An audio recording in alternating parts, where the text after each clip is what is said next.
नमस्कार, आप सभी का हमारे चैनल जय गुरुदेव उत्तराखंड पर एक बार फिर से हार्दिक स्वागत है। जैसा कि आप सबको विदित है, हमारे चैनल पर श्रद्धेय श्री नीव करौरी महाराज जी की अद्भुत कथाओं की श्रृंखलाओं का क्रम जारी है। तो आज भी एक ऐसी अद्भुत कथा का विशेषांक आपके लिए लेकर आए हैं जो कि आपको आशा करते हैं कि बहुत पसंद आएगा। तो बिना देर किए आइए लेकर चलते हैं आज के विशेषांक की ओर। जैसा कि आप सब ने इस वीडियो के विषय का आपको अंदाजा लग ही गया होगा कि ये वीडियो किस विषय पर आधारित है।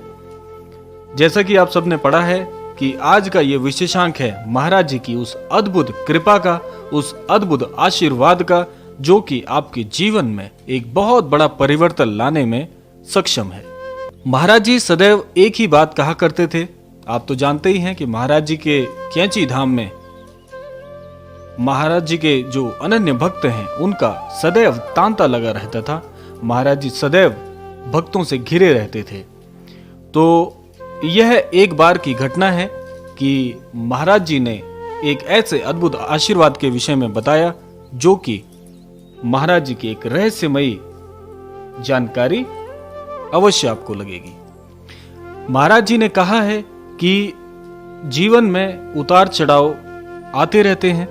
जीवन में उतार चढ़ाव से आप अपने आने वाले जीवन को निर्धारित नहीं कर सकते हैं। यानी कि जीवन में यदि आज दुख की स्थितियों को आपको सामना करना पड़ रहा है, दुख की स्थिति अगर आप झेल रहे हैं, तो आप यह सदैव मत मान लीजिए कि आने वाला जीवन भी आपका दुखों से भरा हुआ होगा। या इसी के विपरीत, यदि आपके जीवन में आज सुखी पड़ाव से आप गुजर रहे हैं, तो यह भी नहीं मान लेना चाहिए कि आने वाला जीवन सुखी पड़ाव का होने वाला है। आप ऐसी कामना तो अवश्य कर सकते हैं। कोई भी व्यक्ति होगा तो वह यही कामना करेगा कि जीवन में सुख का यह चक्र सदैव बना रहे, दुख जीवन में ना आए।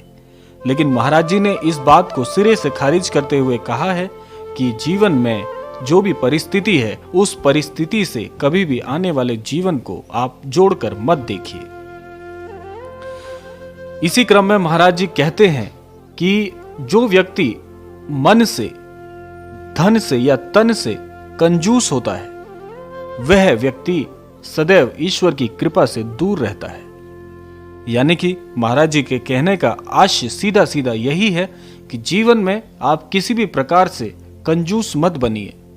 यदि आपके पास में एक सार्थक धन संपत्ति है, तो अपने सक्षमता के अनुसार, अपने सामर्थ्य के अनुसार, और भी जो लोग हैं जो धन से या किसी भी प्रकार से अभी हीन हैं, उनकी सहायता करना धनवान का ही कर्तव्य बनता है। क्योंकि महाराज जी का एक मत और था कि महाराज जी सदैव ये बात कहते थे कि सदैव ईश्वर से यही मांगना चाहिए कि मैं देने वाला हाथ बनूं, लेने वाला नहीं।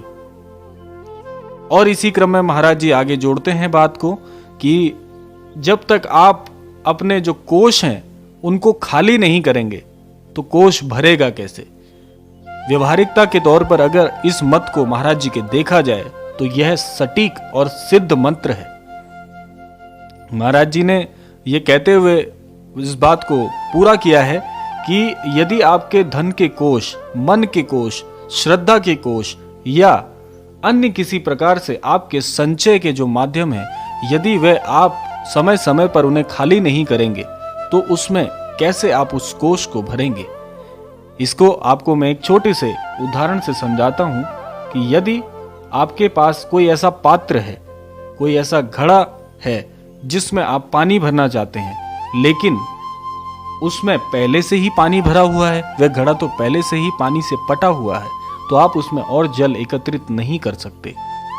उसके लिए आपको उस पात्र को, उस घड़े को खाली होना या उसे खाली करना परम आवश्यक है, तभी उसमें आप कोई चीज भर सकते हैं। तो इस उदाहरण से आप ऐसे समझ लीजिए कि यदि आप कोई भी कामना रखते हैं, यदि महाराज जी के प्रति आपकी श्रद्धा है और महाराज जी से यदि आप कोई चीज के लिए, कोई महत्वाकांक्षा के लिए, कोई आशा हेतु या कोई आपके मनोरथ हैं, उनको पूर्ण करने के लिए महाराज जी से सेवारत हैं, महाराज जी के प्रति श्रद्धा व्यक्त करते हैं, या अपनी प्रार्थना करते हैं तो आप पहले अपने मन को या मन के कोष को खाली करें, मन में कोई विचार ना लाएं और महाराज जी से श्रद्धा पूर्वक अपने कार्य के प्रति, अपने मनोरथ के प्रति प्रार्थना करें तो आप देखेंगे कि वह कोष निस्वार्थ रूप से बिना किसी अड़चन के वह आपकी इच्छा पूरी हो जाएगी।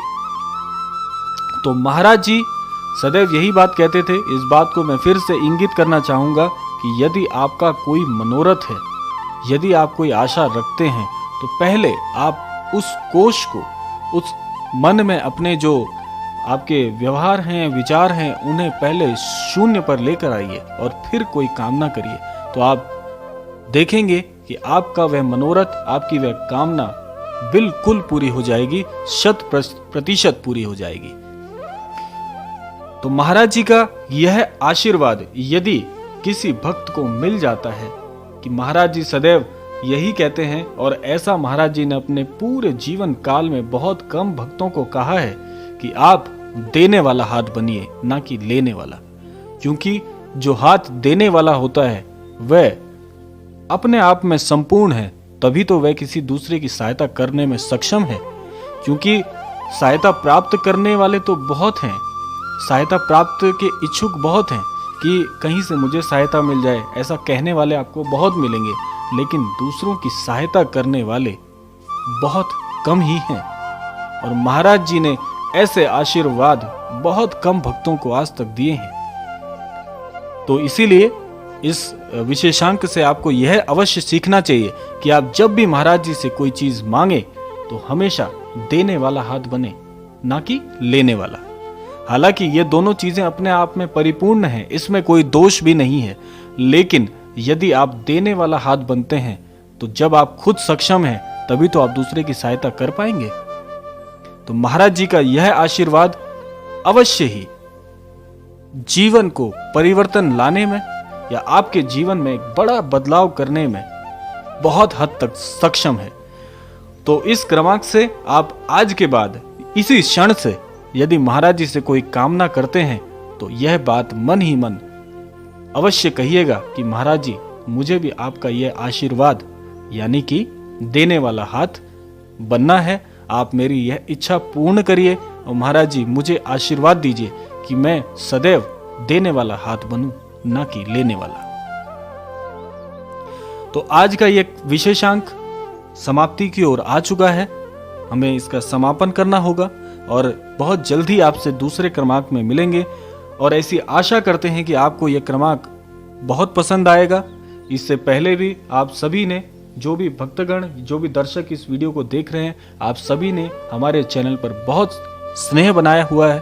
तो ऐसी आशा करते हैं, ऐसी कामना करते हैं कि इसी प्रकार अपना स्नेह बनाए रखिएगा ताकि हम आपके लिए और भी अद्भुत महाराज जी से संबंधित जानकारी लेकर आए।